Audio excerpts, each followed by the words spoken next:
field receivers are automatically activated by these tones to warn you of the impending hazards. Tests are normally conducted every Wednesday around 11 a.m. On days with severe weather in the area, the test may be cancelled.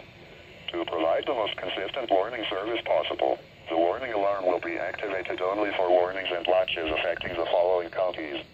In the KDO 89 listening area, Madison, Illinois, Monroe, Illinois, St. Clair, Illinois, Franklin, Missouri, Jefferson, Missouri, Lincoln, Missouri, St. Charles, Missouri, St. Louis, Missouri, Warren, Missouri, and St. Louis City.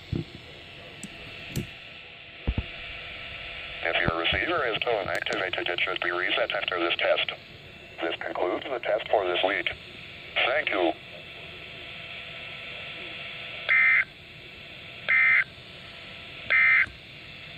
At 11 a.m. at Lambeau Field.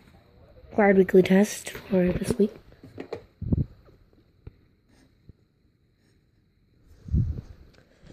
Fortunately, the recon does not activate.